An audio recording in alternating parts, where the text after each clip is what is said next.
We're here in Yerushalayim, Ir HaKodesh, in Jerusalem, with Rabbi Yitzchak Berkovits, one of the foremost leaders of the Jewish people in this age. The Rav didn't ask me to say that, but I say it because I believe it's true. And a bit exaggerated. Okay. I guess I have the right to say it anyway, but a revered leader of the Jewish people today. And the Rav is the Rosh Kollel of the Jerusalem Kollel, which trains rabbis to go out and reach out to Jews all over the world.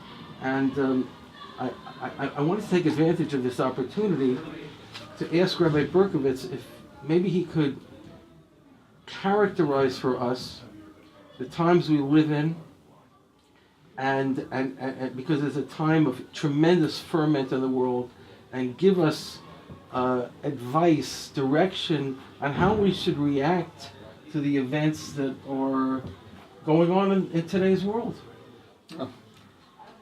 The Maharal writes with regard in Netzach Yisrael, with regard to all the prophecies of what it's going to be like in the end of days, that we find that there's going to be lots of destruction.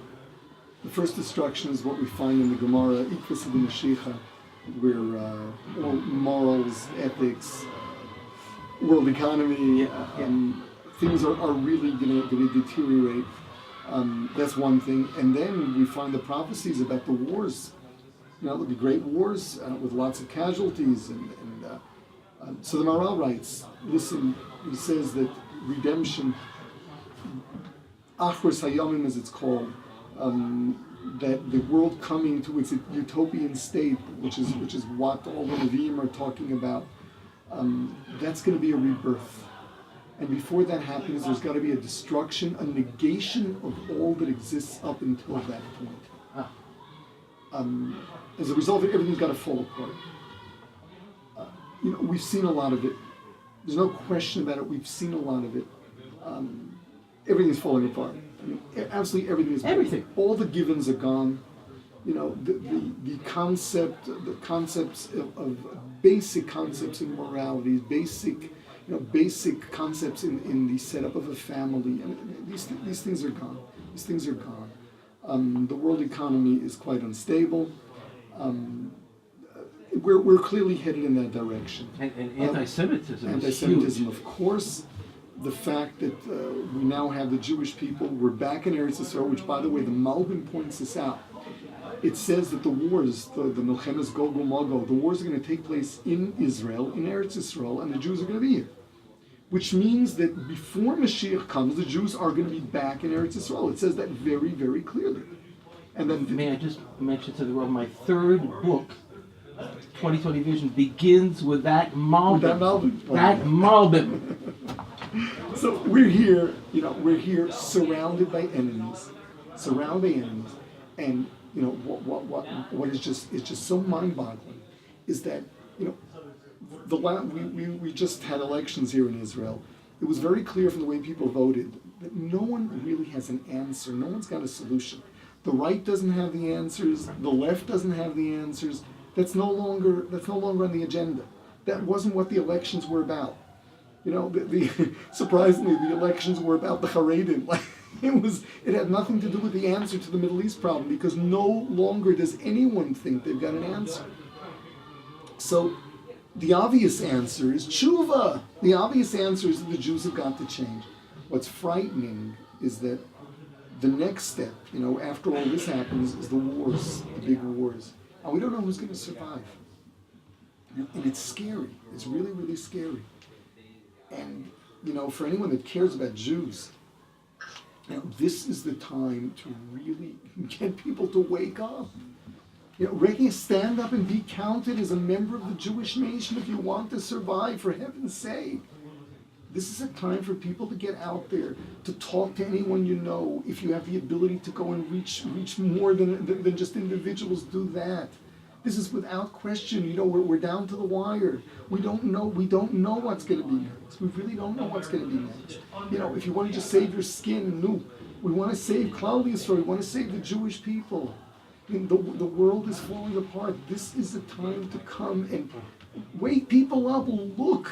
There is no logical explanation for what's going on here. The survival of the Jewish people up until now was a miracle. The survival of the Jews in Eretz Yisrael today is unbelievable. And at the same time, we have all of these problems to which there are no answers. Hashem is waiting for one thing. Hayom im b'koli tishmon. If only we listen to Him. This is a time for reaching out to people. There's no question that is what Hashem expects of us right now. That's what we've got to do. That's what we've got to invest our energy in. There's no question about it. This is the time.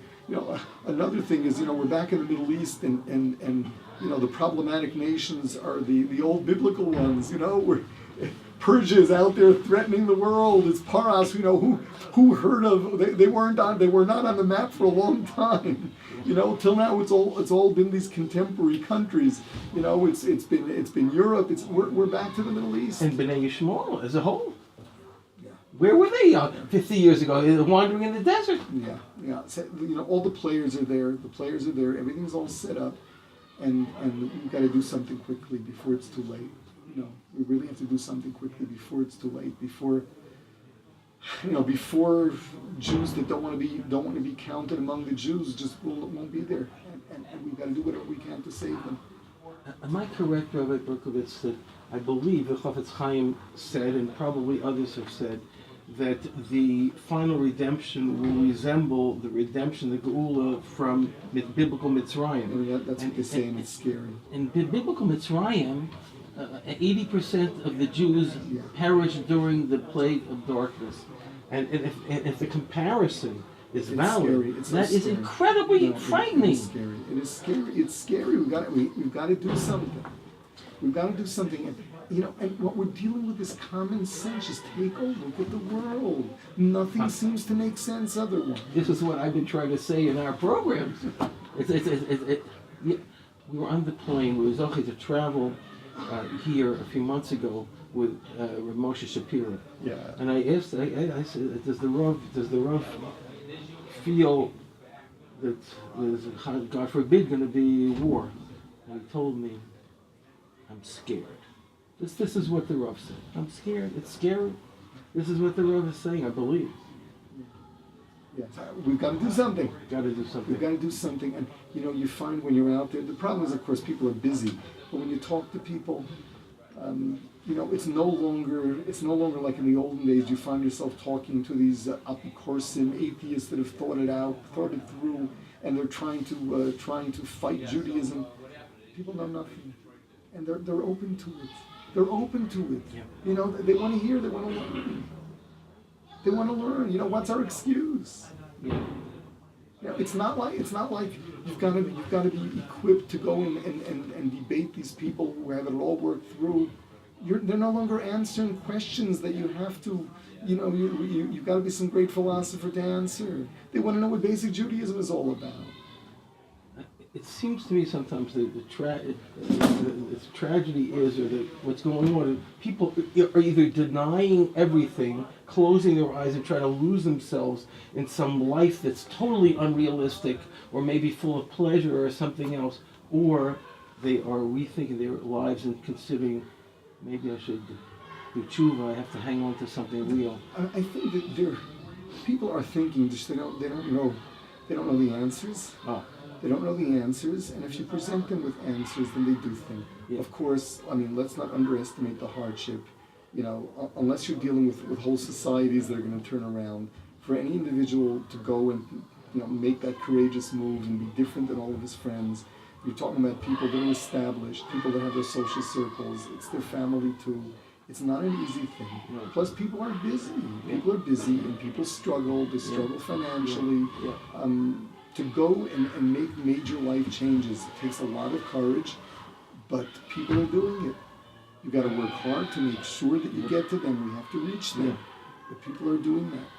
Is it accurate to say that it seems that the Rav is putting the emphasis on reaching out to exactly this community, training Rabbanim to go out and bring Torah to those who are thirsty for it? That seems to be, the Rav seems to be saying by his actions that this is the major need of our time. Without question. Bringing Torah to Am Yisrael. Without question. without question. Yeah. We just came back for the Soviet Union. I was in Russia, in Georgia, Tbilisi, Odessa, Kiev, Ukraine, and it's unbelievable. We found this incredible thirst after 70 years of communist darkness, incredible thirst for Torah. There was one, I spoke in Yeshiva, Torah Chaim, outside Moscow Friday night.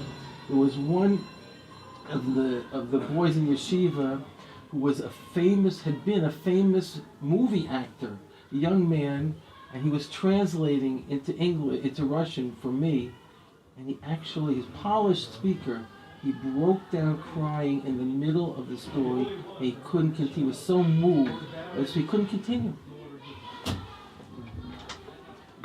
Thank you.